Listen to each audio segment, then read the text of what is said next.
This inner essence, the power of the autocratic monarch, he has also partially expressed in one of his poems, which you published in the posthumous collection of his works. You even corrected a line in it without glimpsing its purport. I now reveal its secret. I am speaking of the Ode to Emperor Nicholas, which appeared in print under the modest title, To N. Its origin is the following. It was one evening at the Anichkov Palace, one of those evenings to which only the select of our society are invited. Pushkin also was there among them. Everyone was already assembled in the salon, but the emperor still had not come.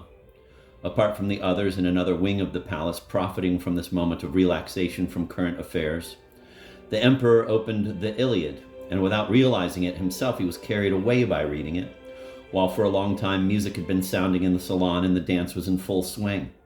He came late to the ball, still wearing on his face a trace of the impressions he had just felt. The contrast between the two was not noticed by anyone, but it left a strong impression on Pushkin's soul. Its fruit was the following magnificent ode, all of which I repeat here. It is all in one strophe. For long did you talk alone with Homer, for long did we await you, and you were radiant when you came from those mysterious heights, bearing your tables to us. But what? You found us in a tent in the desert, in the madness of a festal feast, singing wild songs and leaping about, the idol we had forged. We were afraid and shunned your rays, in a fit of wrath and grief. You cursed us, your mad children, and you smashed your tables of the law. Cursed us? Oh no, you love to descend from the heights into the shadows of the vales. You love the thunder of heaven, and you heed the murmur of bees among the crimson roses. And this is a footnote. The reference is to a poem Pushkin wrote in 1832 to his fellow poet N.I. Genidich, 1784 to 1833, a poet of the high classical style. Gogol omits the last 8 lines of the poem, even though he says he is quoting it in full. Those omitted 8 lines make it clear that Pushkin is talking about the difference between the lofty style of the ancients, the style of Genidich, and the lowness of the moderns. The Emperor Nicholas is not involved in the poem at all, in spite of Gogol's implication that Pushkin was, if not dedicating it to the Tsar, at least glorifying him. Nothing was further from Pushkin's mind. That's the end of the footnote. Let us leave aside the personality of the Emperor Nicholas and investigate the monarch in general as the anointed of the Lord, obliged to speed the people who have been entrusted to him to that light where God lives. In truth, was Pushkin right to compare him to the ancient seer Moses? He of all men upon whom falls the fate of millions of his fellows, who, because of his terrible responsibility for them, is freed before God from all responsibility before men, who aches with the terror of that responsibility, and when no one sees, perhaps lets tears flow and suffers from pains of which no man placed below him has any idea, who in the midst of his diversions hears the incessant call of God resounding in his ears, incessantly crying to him. He could well be compared to the ancient seer. Like him, he could break the tables of the law, cursing the frivolous dancing of a tribe which, instead of aspiring to him to whom everything on earth ought to aspire, leaps about idols forged by itself. But Pushkin was checked by a still higher meaning of that power which the helpless weakness of humanity implored of heaven, implored not by an appeal to celestial justice, which not a man of earth may escape, but by an appeal to the celestial love of God, which is prepared to forgive us everything, forgetfulness of our duty and our grumblings themselves, everything that man on earth does not forgive, so that one alone might gather all power unto himself, be apart from us in all, and be above all, that by this he may be closer to all, that he may from on high condescend to everything, from the thunder of heaven to the lyre of the poet, and down to our least conspicuous diversions.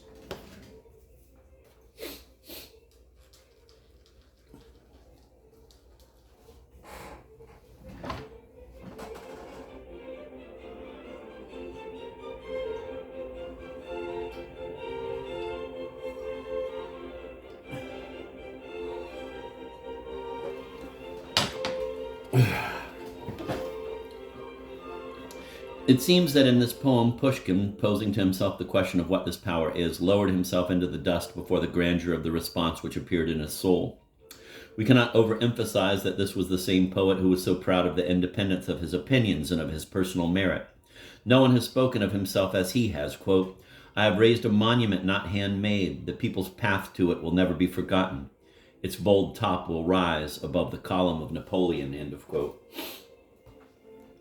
Even if the one responsible for that column of Napoleon is you, still we may suppose that even had the line remained in its original form, it would serve all the same as evidence that Pushkin, while feeling his preeminence as a man compared with many crowned heads, at the same time comprehended the triviality of his rank next to the rank of the crowned head, and knew how to bow reverently before the sovereigns who showed the majesty of their rank.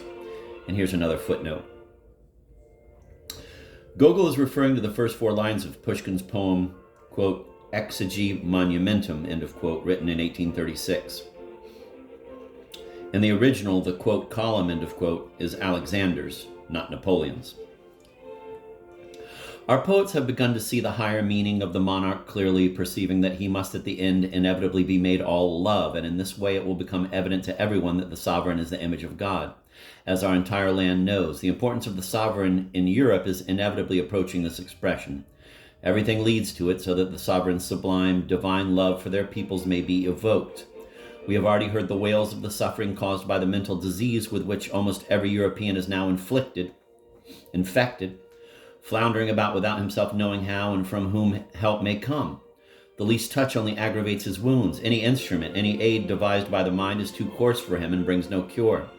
These cries will finally be so intensified that the most insensitive hearts will burst with pity, and a wave of unprecedented compassion will evoke another wave of unprecedented love. Man will burn with a love for all humanity with which he has never before burned. No one of us individually can conceive such a love. It remains in ideas and thoughts, but not in actions. Only those can be completely penetrated by it on whom was imposed the inevitable law of loving everyone as one man. Loving every person in his empire, each man of every class and rank, and making them all, so to speak, a part of his own body, all his soul empathizing with all, grieving, sobbing, and praying day and night for his suffering people. A sovereign acquires that omnipotent voice of love which alone can be intelligible to a sick humanity, and whose touch will not be cruel to its wounds, which alone can reconcile all classes and turn the nation into an harmonious orchestra. The people can only be completely cured where the monarch attains his highest meaning, to be on earth the image of him who is himself love. In Europe, it has not occurred to anyone to explain the sublime meaning of the monarch. The politicians, the legislators, and the lawyers have seen him from one side only, namely as the highest functionary of the state, put in his position by men, and they do not know how to behave with this power, how to show it its own limitations, since, because of constantly changing circumstances, it is sometimes necessary to enlarge his prerogatives, sometimes to restrict them. The sovereign and his people are therefore in a strange situation in regard to each other over there. They regard each other almost as though they were antagonists, each desiring to seize power at the expense of the other. Among us, the poets and not the legislators have clearly seen the lofty meaning of the monarchy. In trembling have they heard the will of God to establish it in Russia in its legitimate form. That is why their sounds always become biblical the moment the word czar escapes their lips. Even those of us who are not poets perceive this because the pages of our history speak most manifestly of the will of providence. It is in Russia that this power will achieve its complete and perfect form. Every event in our fatherland, beginning with the Tatar enslavement, is visibly aimed at the assemblage of power in the hands of one person, in order that he may have the strength to carry out that famous conversion of the whole into an empire, to shock everyone, and, after having awakened everyone, to arm each of us with that critical insight into himself, without which it is impossible for a man to analyze himself, to judge himself, and to raise in himself the same struggle against ignorance and darkness that the Tsar had raised throughout the empire. So that later, when every man burns for that holy struggle, and all are conscious of their strength, there will be one above all who, torch in hand, will direct all his people like one soul towards that supreme light to which Russia cries out. Considered by what a marvelous means, even before the full meaning of this power had been explained either to the sovereign or to his subjects, the seeds of a mutual love were sown in their hearts. No royal house began so extraordinarily as the house of the Romanovs began. Its beginnings were already a feat of love. The last and humblest subject of the empire yielded up his life to give us a czar. And the purity of his sacrifice has, God damn, Beethoven is obnoxious sometimes. No royal house began so extraordinarily as the house of the Romanovs began. Its beginnings were already a feat of love. The last and humblest subject of the empire yielded up his life to give us a czar. And the purity of his sacrifice has inseparably bound the sovereign to his subjects ever since. Love has entered into our blood. It has bound us in a blood relationship with the czar. And the sovereign is so established, so become one with his subjects, that we all now see what universal misfortune would arise should the sovereign forget his subjects and withdraw from him, or should the subjects forget their sovereign and withdraw from him. How manifestly the will of God is shown in the choice of the family of the Romanovs and not of another. How incomprehensible is this elevation to the throne of an adolescent unknown to all. There were in the ranks the most ancient families, and besides, valorous men who had just saved their fatherland, Pojarsky, Trubetskoy. And there's a footnote. Pojarsky and Trubetskoy were commanders of the armies which in 1612, the time of troubles, retook Moscow from the Poles. That's the end of the footnote. And princes descended in a direct line from Rurik. The vote left them aside without one dissenting voice. Not one dared to claim his rights, and this happened at the time of troubles, when everyone could squabble and dispute and gather gangs of adherents. And who was chosen? One allied through the feminine line to a czar. And here's another footnote. The reference is to Ivan IV, the Terrible, who was married to Anastasia Romanov. Thus, the Romanov claim to the throne was through the female line rather than through the male. Through the feminine line to a czar, that's the end of the footnote. Through the feminine line to a czar whose reputation for cruelty had but lately run through all the land, to such a point that not only the boyars oppressed and tormented by him, but the people themselves, whom he had barely persecuted at all for a time, repeated the saying, "Fine was his head, but now thanks to God, the earth is his bed." Nevertheless, all unanimously, from the boyars down to the last poor landless peasant, decreed with a single voice that he should be on the throne. These are the things that happen in our nation. How could you expect after that the lyricism of our poets, who perceive the attributes of a czar in the books of the Old Testament, and at the same time saw so closely the will of God in all the events in our fatherland, how could you expect the lyricism of our poets not to be full of biblical echoes? I repeat, simple love would not have clung to such severe, sober sounds. For this, the full and firm conviction of reason is also necessary, not the uncontrolled feeling of love alone. Otherwise, their sounds would have been soft like yours in your youthful works when you abandon yourself to the sentiments of your loving soul. No, there is something strong, really strong, in our poets, which is not in the poets of other nations. Your not seeing it does not prove that it is not there. Remember that you do not contain all the facets of Russian nature. On the contrary, some of them have attained such a degree of development in you that they have left no room for others, and consequently you have become an exception to the general Russian character. All the most gentle and tender strings of our Slavic nature are in you, but the broadest and strongest of its strings, those which make a mysterious chill of fright run through all the human frame, are not so well known to you. But they are the source of lyricism of which we are speaking. This lyricism in any case cannot but rise to God as to its unique supreme source. It is austere. It is timid. It detests verbosity. Everything which clings to earth appears sickly to it, since it does not see the imprint of divinity on it. He who possesses but one grain of this lyricism, in spite of all his insufficiencies and faults, contains in himself an austere and lofty spiritual nobility before which he shivers himself, and which forces him to flee everything resembling human gratitude. The best he has done suddenly disgusts him, if some recompense to himself followed upon it. He is too well aware that everything lofty should be loftier than recompense. Wow.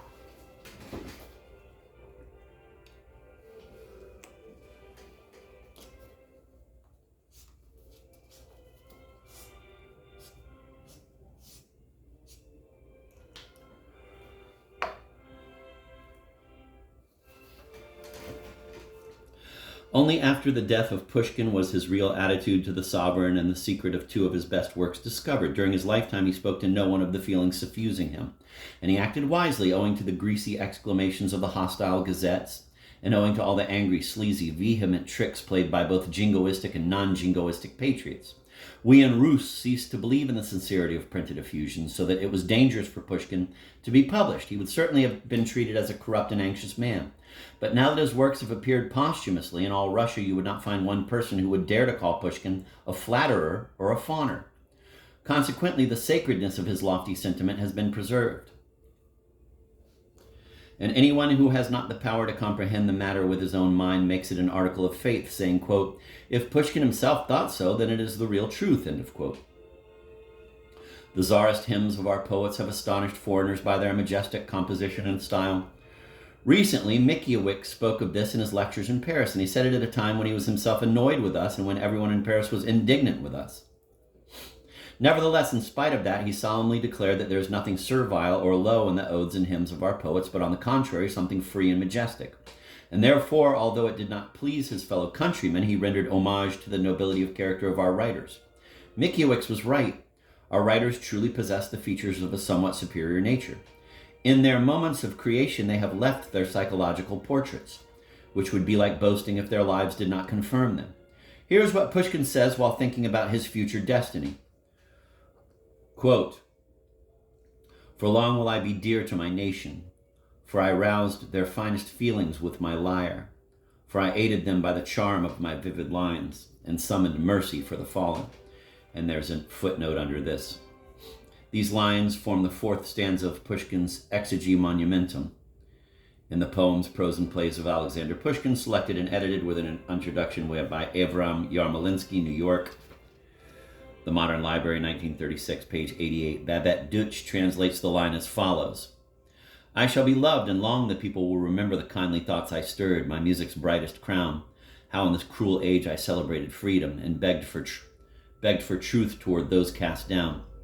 Gogol gives the third line as I have quoted it in the text. Deutsch follows an alternative reading, the same as that given in A.S. Pushkin, Sobrani Sochenini. Moscow, 1959, page 460. End of footnote. It is enough to recall Pushkin to see how correct this portrait is. How he brightened and blazed when it was a matter of lightening the fate of an exile or of giving a hand to someone fallen. How he awaited the first sign of the Tsar's favor in order to mention to him, not himself, but someone else unfortunate and fallen. This is a typical Russian trait. Only recall that touching spectacle when people in a body meet convicts departing for Siberia and everyone brings something from his home. One food, one money, one a word of Christian consolation. There is no hatred for the criminal, no quixotic passion to make a hero of him, to collect portraits of him, or to look at him as a curiosity, as they do in enlightened Europe. There is something more here. It is neither the desire to justify him, nor to snatch him from the hands of justice.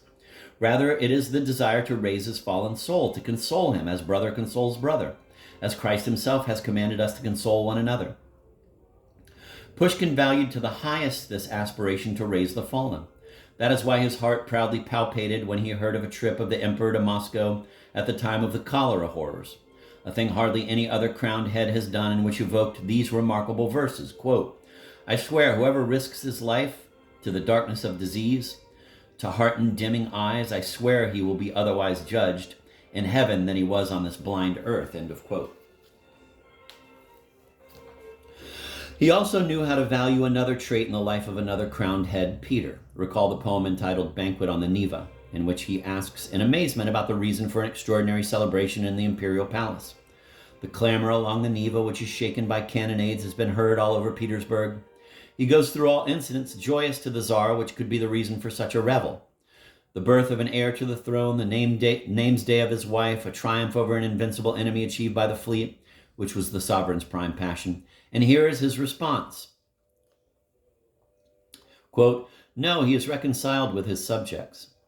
Forgetting the faults of the guilty, he makes merry, as the cup foams. Therefore is the celebration merry.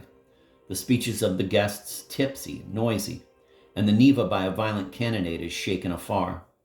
Only a Pushkin could feel the beauty in such an action. To know not only how to pardon his subjects, but to celebrate this pardon like a victory over the enemy, this is a truly divine trait. Only in heaven do they know how to act so. Only there is there more joy at the conversion of a sinner than at a just man, and all the assembly of invisible powers takes part in this celestial banquet of God. Pushkin was an expert appraiser of everything truly great in man. How could it be otherwise if spiritual nobility is already the portion of almost all our writers? It is noteworthy that in all other lands the writer is disrespected by society insofar as his personal character is concerned. It is the opposite among us. Among us, a simple scribbler who is not a writer and not only has no beauty of soul, but is even at times a scoundrel, in the depths of Russia will be by no means be taken as a scoundrel. It is the opposite among us. Among us, a simple scribbler who is not a writer and not only has no beauty of soul, but is even at times a scoundrel in the depths of Russia will by no means be taken as such. On the contrary, among everyone in general, even among those who hardly ever hear anything about writers, There is the conviction that a writer is something superior, that he certainly should be someone noble, that even though he is often improper, he should not permit himself what is forgiven to others. In one of our provinces, at the time of the gentry elections, a gentleman who was also a man of letters was going to raise his voice in favor of a man whose conscience was somewhat tarnished.